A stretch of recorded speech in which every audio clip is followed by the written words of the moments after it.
नमस्कार, स्वागत है आपका सुजस ई बुलेटिन की इस क्लास में, जिसमें हम सुजस ई मैगजीन में आने वाली जो डेली न्यूज़ है उसका एनालिसिस करते हैं। उसी क्रम में जो आज अगली न्यूज़ है वो है 21 अगस्त 2022 की। तो जैसा कि हम शुरुआत करते हैं महात्मा गांधी के कोटेशन के साथ, जो हमारे निबंध या पल्लवन में काम में आ सके। तो आज का जो कोट है वो है, मानव जीवन केवल मजा करने के लिए नहीं है। दरअसल इसमें महात्मा गांधी कहना चाह रहे हैं कि मानव जीवन के वास्तविक उद्देश्य क्या क्या हैं, उनको फोकस करते हुए आप अपना निबंध या पल्लवन एक बार लिखने का अभ्यास कीजिए। चलिए न्यूज़ शुरू करते हैं। सबसे पहली है कि अंतर्राष्ट्रीय वरिष्ठ नागरिक दिवस ये मनाया गया है कल, मतलब 21 अगस्त को, इसलिए ये इंपॉर्टेंट न्यूज़ है। और इसी से रिलेटेड है चिरंजीवी स्वास्थ्य बीमा योजना, वरिष्ठ नागरिकों का संबल। चिरंजीवी स्वास्थ्य बीमा योजना राजस्थान की फिलहाल सबसे बड़ी योजना है, फ्लैगशिप कार्यक्रम है राजस्थान सरकार का। कल हमने जो योजना डिस्कस की थी वो थी चिरंजीवी मुख्यमंत्री चिरंजीवी दुर्घटना बीमा योजना, ये है चिरंजीवी स्वास्थ्य बीमा योजना। दोनों में कन्फ्यूज होने की ज़रूरत नहीं है। जो चिरंजीवी स्वास्थ्य बीमा योजना है वो 10 लाख रुपए तक का बीमा प्रीमियम है, उसमें बीमा कवर है। और जो चिरंजीवी दुर्घटना बीमा योजना है उसमें 5 लाख रुपये तक का बीमा कवर दिया जाता है। ये न्यूज़ आज यहाँ छपी भी है। आगे चलो अगले देखते हैं, अगली साइड में क्या है कि राजस्थान हेल्थ मॉडल की सराहना, न्यूयॉर्क में चिकित्सक सम्मेलन। इसके साथ ही ये पेयजल के लिए जो अभियान चल रहा है राजस्थान सरकार का, उसके रिगार्डिंग एक न्यूज़ है। ये भी हम कल भी इसके बारे में बात की थी। 1188 आरओ प्लांट लगाए गए हैं। अगली न्यूज़, राजस्थान विधानसभा 7वें सत्र की आगामी बैठक 19 सितंबर से होगी। चिकित्सा सम्मेलन, नई तकनीक से जटिल सर्जरी हुई आसान। इधर भीलवाड़ा, ये एक इम्पॉर्टेंट न्यूज़ है, जहां राजीव गांधी कृषक साथी योजना के तहत 15 लाख आश्रितों को चेक वितरित किए गए। फिर ग्रामीण ओलंपिक खेल, अब ये चर्चा में है, 29 अगस्त से शुरू होने वाले हैं। तो आज से हर दिन ये न्यूज़ में आता ही रहेगा। जैसे कि आप यहाँ देख पा रहे हैं, ये राजीव गांधी ग्रामीण ओलंपिक के बारे में ही राजस्थान सरकार का विज्ञापन है। फिर इधर एक लंपी रोग जो बहुत ज़्यादा चर्चा में है, लंपी रोग की रोकथाम राज्य सरकार की प्राथमिकता है। इस न्यूज़ को हम डिटेल में देखेंगे। और इधर एक छोटी सी न्यूज़ छपी है कि माननीय कौशिक ने 2 स्वर्ण जीते। तो ये आज की हमारी पूरी न्यूज़ रहने वाली है। अब इनमें से देखते हैं हमारा इंडेक्स कि आज के इस वीडियो में क्या क्या डिस्कस करने वाले हैं। तो सबसे पहले अंतर्राष्ट्रीय वरिष्ठ नागरिक दिवस, ये कब था? 21 अगस्त को। तो इससे जुड़ी हुई क्या क्या चीज़ें वो देखेंगे। फिर इसी से जुड़ी हुई इसी न्यूज़ में एक थी कि वरिष्ठ नागरिक तीर्थ यात्रा योजना, वरिष्ठ नागरिकों से जुड़ा हुआ कल दिवस था, अंतर्राष्ट्रीय वरिष्ठ नागरिक दिवस। इसलिए इस योजना को हमने पहले लिया है कि वरिष्ठ नागरिक तीर्थ यात्रा योजना क्या है राजस्थान सरकार की। फिर अगली जो न्यूज़ है वो है लंपी रोग को लेके, LSD जिसको शॉर्ट में बोलते हैं, लंपी स्किन डिजीज, ये क्या है। फिर राजीव गांधी कृषक साथी योजना, और इसके बाद विविध में कुछ चीज़ें जो बचेंगी वो डिस्कस करने वाले हैं। तो शुरुआत करते हैं पहली न्यूज़ से। ये है अंतर्राष्ट्रीय वरिष्ठ नागरिक दिवस। तो कब मनाया जाता है? कल मनाया गया 21 अगस्त को। तो ये हर साल प्रतिवर्ष 21 अगस्त को मनाया जाता है। अब इसकी पृष्ठभूमि क्या है, 21 अगस्त को ही क्यों?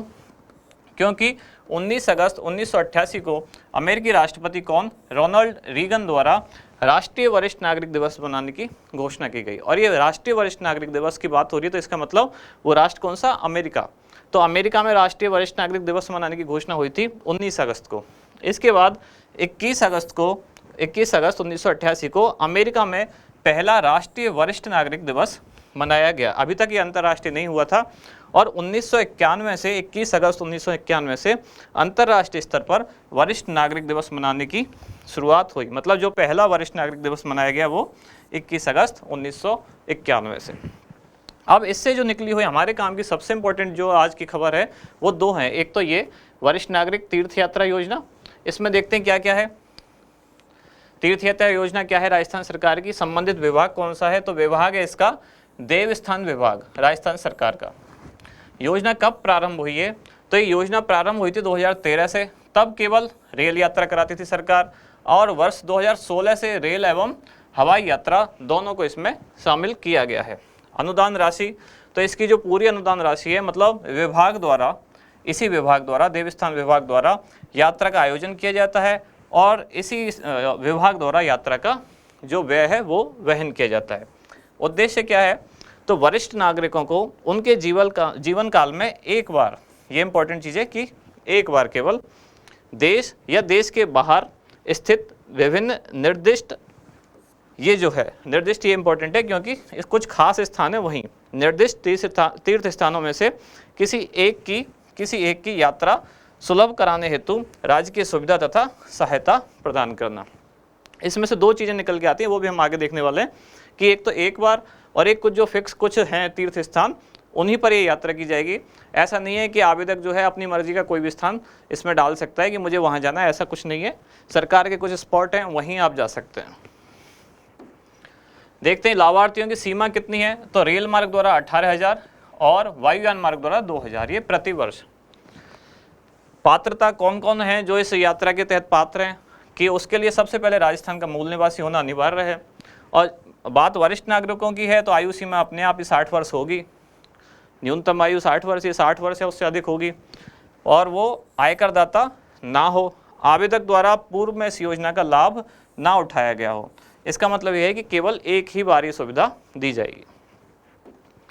आगे देखते हैं, आगे क्या कहा गया कि जीवन साथी या सहायक को साथ ले जाने की अनुमति होगी। एक वरिष्ठ नागरिक जिसने आवेदन किया है वो अपने साथ अपने साथी को, जीवन साथी को या सहायक को ले जा सकता है। लेकिन सहायक को ले जाने के लिए कंडीशन क्या है? कंडीशन ये है कि सहायक तभी जाएगा जब आवेदक की आयु, जिसने आवेदन किया है उनकी आयु 70 वर्ष से अधिक है और उन्होंने अकेले रेल यात्रा करने हेतु आवेदन किया है, और आवेदक के जीवन साथी की आयु 60 वर्ष से कम होने पर भी आवेदक के साथ यात्रा कर सकता है।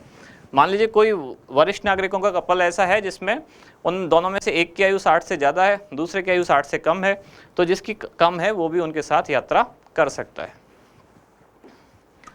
आगे देखते हैं कौन कौन से जो तीर्थ स्थान है जहां सरकार यात्रा करा रही है, राजस्थान सरकार। तो ये हैं जिनके नाम दिए हुए हैं: रामेश्वरम, मदुरई, जगन्नाथपुरी, तिरुपति, द्वारकापुरी, सोमनाथ, वैष्णो देवी, अमृतसर। ये एक एक सेट है, ये पूरा एक स्पॉट गिना जाएगा, ये पूरा एक स्पॉट गिना जाएगा। प्रयागराज, वाराणसी, इधर मथुरा, वृंदावन, समेत शिखर, पावापुरी।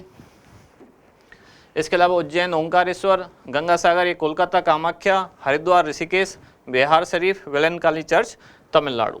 तो ये वो हैं जो रेल यात्रा के तीर्थ स्थान है 14। और एक है जो हवाई यात्रा द्वारा है, वो है पशुपतिनाथ, काठमांडू, नेपाल में। तो अगर ये भी पूछा जाए कि मतलब भारत के बाहर वाले कौन से स्थान पर यात्रा करा रही है सरकार, विदेशी स्थान कौन सा है, तो एकमात्र है वो है पशुपतिनाथ, काठमांडू, नेपाल। आगे देखते हैं जो अगली जो चर्चा में है खबर, वो है LSD मतलब लंपी स्किन डिजीज।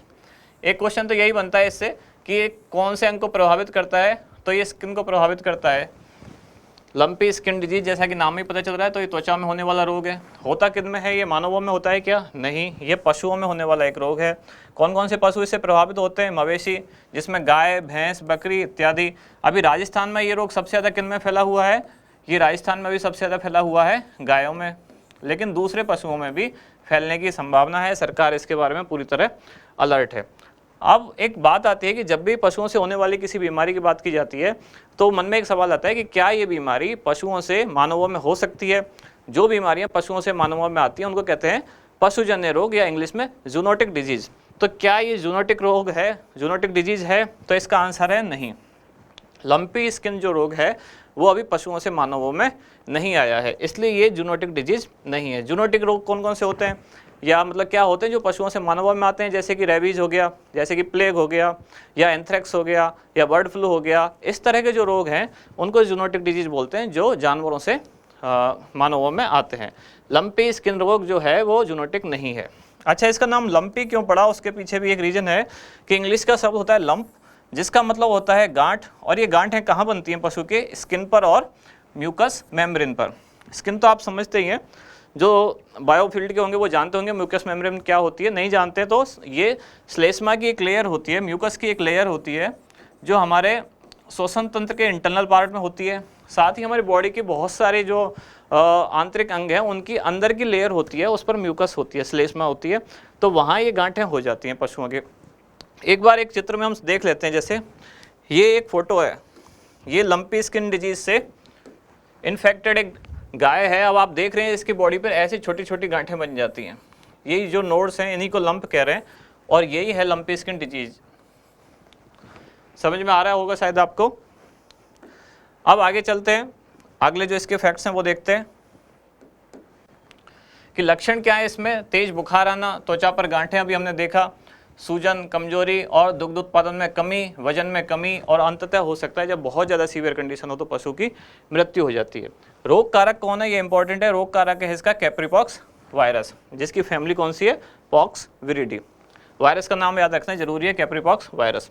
ये कैसा वायरस है? ये है डबल स्टैंडर्ड DNA वायरस। दो चीज़ इसमें याद रखने वाली है, एक तो ये डीएनए वायरस है और एक ये डबल स्टैंडर्ड है, मतलब इसको डीएसडीएनए बोलते हैं, डीएसडीएनए।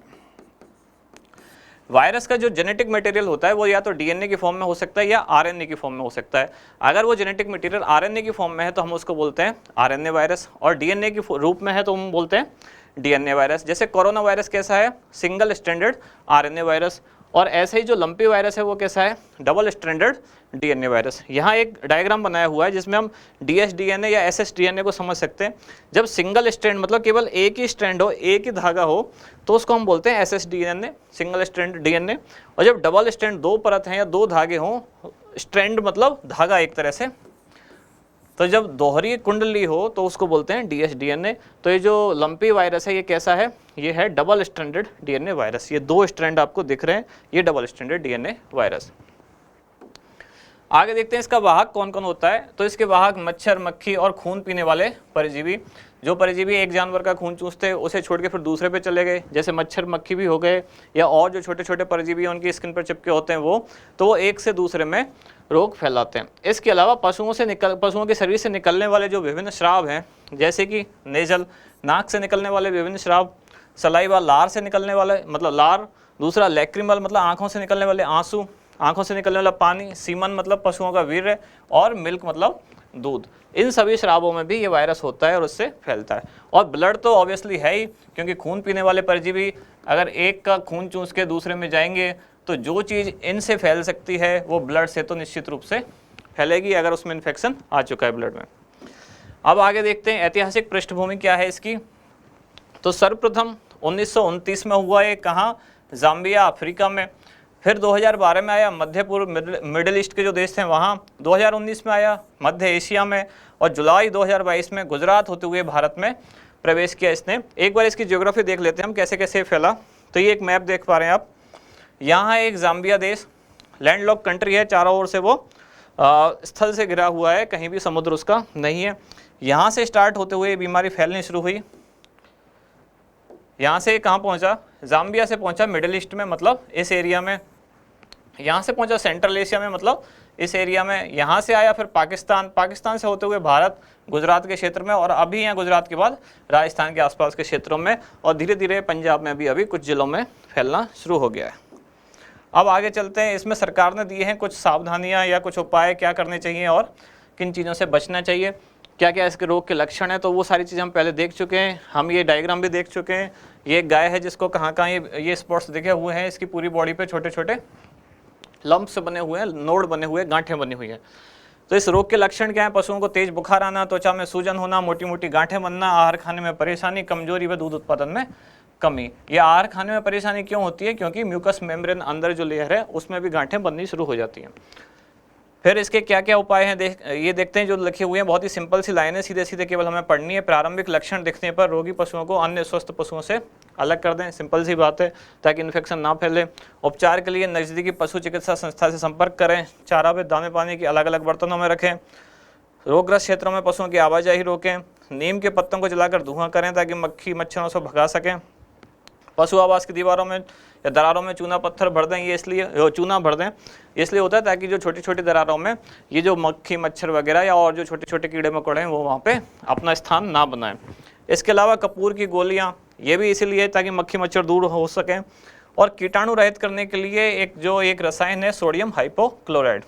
क्या फॉर्मूला होता है इसका, सूत्र क्या होता है, सोडियम हाइपोक्लोराइड NaOCl, या इसको ऐसे भी लिखते हैं NaCl। इसका छिड़काव करना चाहिए, इसका 2 से 3% घोल। फिर मृत पशु के संपर्क में रही वस्तुओं और स्थानों को फिनाइल या लाल दवा डालकर साफ किया जाना चाहिए, कीटाणु रहित करना चाहिए। तो ये साधारण सी चीज़ें हैं, क्या क्या बचाव के उपाय हैं वो हैं। अब अगली योजना पे आते हैं जो काफ़ी इंपॉर्टेंट है, वो है राजीव गांधी कृषक साथी सहायता योजना। क्या है योजना, इसके कुछ खास पॉइंट है वो देखते हैं कि योजना प्रारंभ कब हुई। तो ये प्रारंभ हुई थी 30 अगस्त 1994 से। फिर इसके बाद संशोधन हुआ इसमें 9 दिसंबर 2009 को, और फिर इसके बाद जो अभी वर्तमान में चल रही है वो संशोधन है कब से, 2013-14 में पुनः संशोधित हुई। उद्देश्य क्या है इसका कि राज्य के जो कृषक हैं या खेतिहर मजदूर हैं उनको दुर्घटना में मृत्यु या अंग भंग होने पर सहायता राशि प्रदान करना। यहाँ दुर्घटना से तात्पर्य सड़क दुर्घटना से नहीं है, इस दुर्घटना से मतलब है कि कृषि कार्य करते हुए कोई दुर्घटना होना, या फसल काटते समय कोई दुर्घटना होना, किसी कीड़े मकोड़े के काट जाने से कुछ होना, या फिर जब फसल लेके कहीं जा रहे हैं, हाँ मंडी में जा रहे हैं, उस दौरान कोई दुर्घटना होना, मंडी में फसल बेचने के दौरान कोई दुर्घटना होना, ये उन दुर्घटनाओं से इसका मतलब है। देख लेते हैं वो भी हम डिटेल में कौन कौन सी दुर्घटनाएं और क्या है। संबंधित विभाग कौन सा है इसका, तो कृषि उपज मंडी समितियों के जरिए कृषि विपणन निदेशालय द्वारा सहायता राशि प्रदान की जाती है। मतलब दो चीज़ हैं जो इससे संबंधित है, कौन कौन सी, कृषि उपज मंडी समिति और कृषि विपणन निदेशालय। जो फार्मर होंगे या मतलब जो भी कृषक और खेतिहर मजदूर होंगे उनसे जो सीधा संपर्क रहेगा वो रहेगा कृषि उपज मंडी समिति का, और इसको कंट्रोल कौन करेगा, कृषि विपणन निदेशालय। तो ये दोनों इससे जुड़े हुए विभाग हैं। लाभान्वित वर्ग, किसको इसका लाभ मिलेगा इस योजना को, कृषि एवं खेतिहर मजदूर, मंडी प्रांगण में कार्यरत पल्लेदार या हमाल, जो वो वजन उठाने वाले श्रमिक होते हैं वो। पात्रता या परिस्थितियां क्या हैं, किन परिस्थितियों में इस योजना का लाभ मिलता है, वो है कि कृषि कार्य करते समय अथवा मंडी प्रांगण में, जब हम फसल उत्पाद बेचने जा रहे हैं, मंडी प्रांगण में विपणन कार्य करते समय या विक्रय करने के बाद अगले दिन वापस घर लौटते समय अगर कोई दुर्घटना में मृत्यु होती है या अंग भंग कुछ हो जाता है, कुछ हाथ पैर टूटता है, कुछ और ऐसा हो जाता है, कोई अंग परमानेंट डैमेज हो जाता है, उस कंडीशन में ये सहायता राशि, परमानेंट डैमेज या उसमें किसी प्रकार की जो क्षतियाँ होती हैं वो भी दी हुई हैं, कौन कौन सी हैं वो, तो उन पर इसमें सहायता राशि दी जाती है। अब वो देखते हैं कि वो कौन कौन सी क्षतियाँ हैं और किसको कितनी राशि दी जाएगी। जैसे सबसे पहले इधर मैंने लिखा है दुर्घटना का प्रकार और उधर है सहायता राशि। इसमें जो सबसे इंपॉर्टेंट है और जो सबसे ज़्यादा पूछे जाने वाली चीज़ है वो यही है, मृत्यु होने पर 2 लाख रुपए की सहायता राशि दी जाएगी। बाकी और भी चीज़ें हैं जो सिंपल है, इनमें समझाने को कुछ नहीं है, आप इनको देख सकते हैं, स्क्रीनशॉट ले सकते हैं। जैसे अगर 2 अंगों में कोई क्षतिग्रस्त हो गई, जैसे दोनों हाथ, दोनों पैर, दोनों आँखें, तो राशि है 50,000। रीढ़ की हड्डी टूटने, सिर में चोट लगने, कोमा में जाने पर है राशि 50,000। पुरुष अथवा महिला के संपूर्ण सिर के केश या बालों की डीस्कैल्पिंग होने पर है 40,000। पुरुष अथवा महिला के सिर के बालों की आंशिक डीस्कैल्पिंग होने पर है 20,000, 25,000। तो इस तरह की जिस दुर्घटना में या जिस अंग भंग में क्या प्रावधान है वो सारे यहाँ लिखे हुए हैं, ये सिंपली आपको देखने और याद रखने। फिर अगला आता है विविध, जिसमें कुछ छोटे छोटे पॉइंट हैं आज की न्यूज़ की वो बचे हुए हैं, तो वो देखते हैं। सबसे पहले जो न्यूज़ है ये है स्टेट चैंपियनशिप हुई, जो स्टेट शूटिंग चैंपियनशिप कहाँ, जयपुर में हुई, जयपुर के जगतपुरा शूटिंग रेंज में हुई। इसमें क्या हुआ, ये 20वीं राजस्थान राज्य स्टेट लेवल की थी, राज्य राइफल पिस्टल चैंपियनशिप 2022 जयपुर में हुई, जिसमें सुश्री मानिनी कौशिक ने क्या जीता, गोल्ड। 2 गोल्ड मेडल जीते इन्होंने 2 अलग अलग कैटेगरी में। कौन सी 2 कैटेगरी हैं वो, एक तो 50 मीटर राइफल प्रोन और दूसरी है 50 मीटर राइफल 3 पोजीशन। ये वो 2 कैटेगरी हैं जिनमें इन्होंने गोल्ड जीता। अब जो लास्ट में हम बात करते हैं कि आरएस परीक्षा में कौन कौन से प्रश्न पूछे गए हैं या कैसे क्वेश्चन पूछे जाने की संभावना है और हमारे एग्जाम के लिए ये वीडियो कैसे इंपॉर्टेंट है। तो जैसे कि आज था लंपी, ऐसे ही 2016 में क्वेश्चन पूछा गया था कि डेंगू बुखार के कारक जीव और इसके वाहक का नाम लिखिए। तो वही सेम चीज़ लंपी वायरस में पूछी जा सकती है कि कारक जीव कौन सा है इसका, लंपी वायरस एक्चुअली उस वायरस का नाम क्या है वो, और वाहक किन किन की वजह से ये फैलता है। ये दोनों चीज़ें हमने वीडियो में डिस्कस की हैं, आप वापस जाके देख सकते हैं। दूसरी, आज हमने जो वृद्धावस्था वो तीर्थ यात्रा वाली जो हमने योजना डिस्कस की थी, उससे ही जुड़ी हुई एक या वैसी ही एक योजना पे क्वेश्चन आया था 2021 में, और क्वेश्चन क्या था, वृद्धावस्था पेंशन योजना की पात्रता क्या है। ये क्वेश्चन कल वाली वीडियो में भी था, आज मैंने वापस इसको रिपीट इसलिए किया है क्योंकि आज जो अंतर्राष्ट्रीय सीनियर सिटीजन जो डे था उसकी वजह से ये चीज़ भी इम्पोर्टेंट हमारे लिए हो जाती है। फिर एक प्रैक्टिस क्वेश्चन ये आपके लिए है कि इनमें से कौन सा एक पशुजन्य रोग नहीं है। 4 बीमारियों के नाम दिए गए हैं। पशुजन्य रोग मतलब जूनोटिक डिजीज कौन सा नहीं है इनमें से, प्लेग, लंपी, बर्ड फ्लू और रेबीज। इसका क्या आंसर होगा ये हमें आप कमेंट बॉक्स में बताएं। मिलते हैं कल नेक्स्ट वीडियो के साथ, नेक्स्ट न्यूज़ के साथ। Thank you.